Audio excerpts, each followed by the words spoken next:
Hey there, welcome back to Twin Oaks Farm Poultry. Thank you for joining us on YouTube. We really appreciate you supporting our channel by watching. Please subscribe to our channel, Twin Oaks Farm Poultry, here on YouTube. And we appreciate it also if you interact with our videos with a like or with a comment. We actually learn a lot from the comments from our viewers on there. We are in rural Southeast Ohio, USA, and we're a small family farm that in this operation we specialize in the production of top quality poultry from Cornish Rock Cross meat chickens. So our goals with this operation include producing top quality poultry and providing quality of life to our livestock in production and promoting agriculture. So our hope is that people see our story and other farmers' stories and are inspired to connect to where their food comes from.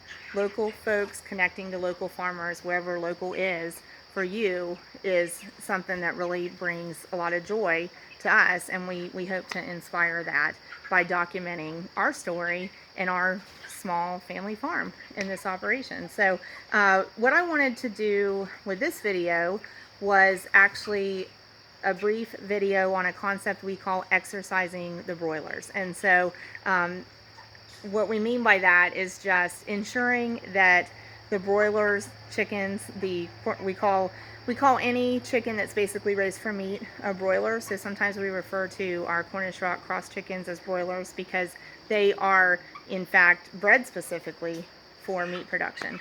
You know, just like some dogs are bred not to shed, and it's a specialized breeding program. Same thing with other species of animals. We have chickens that are great egg layers, and we have chickens that are great at meat production. There are also chickens that are great dual purpose, but these chickens, these Cornish Rock Cross meat chickens, they are great at meat production and being efficient and fast growers.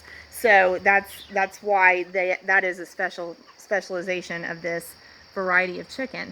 But like I said, wanted to do a video on a concept we call exercising the broilers, because it is important with meat chickens, but especially our experience with Cornish Rock Cross meat chickens, to keep them mobile, to keep them moving, and to just sort of have a system in place that's aware of how well they are moving. Are they able to move, and how is that going for them? Because overall, from start through grow to finish, what we've observed about Cornish Rock Cross meat chickens is that if they are able to keep moving, they will go to food, they will go to water. And as long as they can get to food and get to water, and as long as we provide the food and provide the water, they're going to grow. So, you know, it's not an issue that we really don't have to worry, like, are they going to get big enough to harvest into a quality meat product? They are. They're going to. They're going to grow. They got to have the food. They got to have the water. So as long as we provide that and they can get to it, they're going to grow. So that's where exercising the broilers comes in. When these chickens are raised in, like, what a lot of people refer to as pasture raised, or when they're part of their grow out and they're finished in chicken tractors, I think that exercising the broilers is an intrinsic part of that process.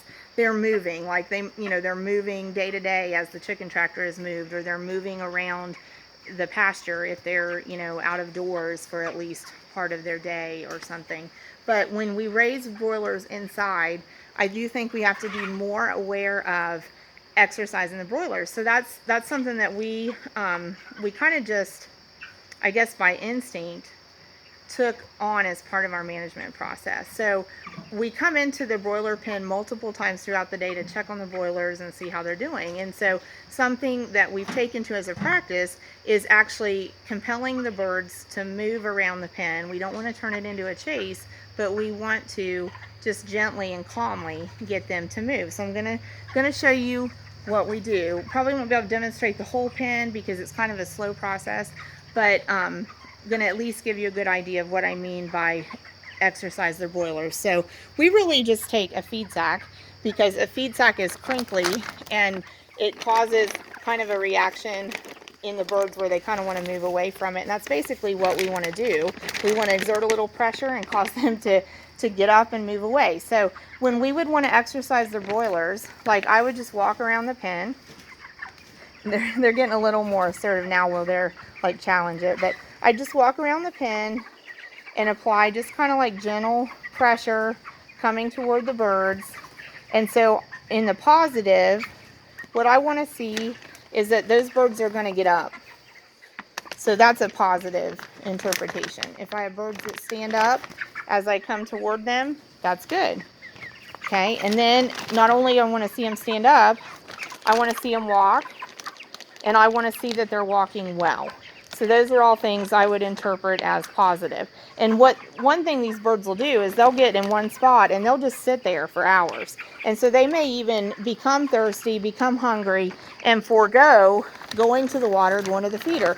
So if we are in a practice of like every 3 or 4 hours, you know, we go through the pen and we ask them to get up and we observe their movement, then we're exercising them and we are kind of compelling that instinct in them where they remember, oh, I need to go get a drink, oh, I need to go eat, you know.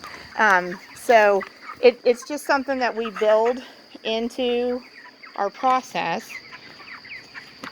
And like I said, we're not ever trying to create a chase. We're not ever trying to make it stressful. Sometimes the birds will overreact and jump or carry on. Just because they overreact does not mean that we need to. We just stay calm. And we just keep moving, and we ask the birds to move. So what we would interpret as negative, like you've gathered, is if, you know, if a bird refuses to move.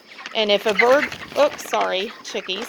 And if a bird would just refuse to move, we would definitely take a closer look at that bird. And you know, they're basically just moving as I'm walking along and coming toward them. So this is all really good signs, like good mobility here in the birds. You know, I'm confident that these birds are getting themselves to food and water. If they're moving as I come through, then they're, whoop, we got a little crowd in there. So if they're moving as I come through, then I can feel pretty confident that they're getting themselves to food and water. This one's a little slower, but it's not really, it's not a problem. Now see, it's probably gonna,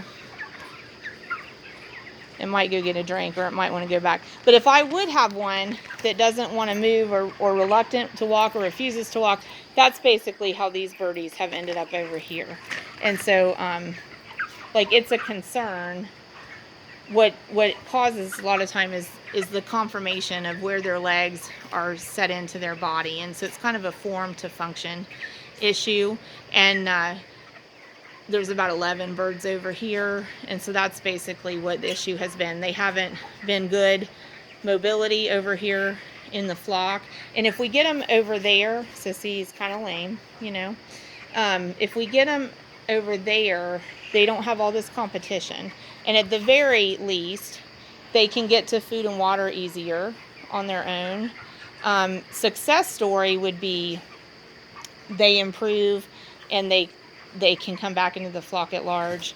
But reality story is probably those birds will finish out over here in that smaller group, and they just aren't going to get as big as their peers. And so gonna close real quick. Didn't really get to do that as thoroughly as we want, but it's a starting point.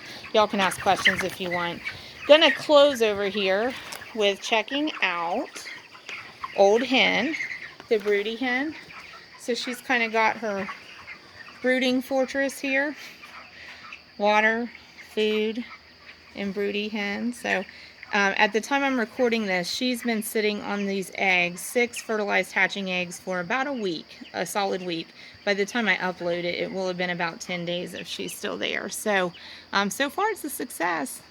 So we hope that she'll brood those fertilized eggs and hatch them out, and we'll probably know by the end of June. So at any rate, this flock is looking good. Thank you for joining us. We appreciate you supporting our YouTube channel, Twin Oaks Farm Poultry, and we hope that you will join us again another time back in the barn.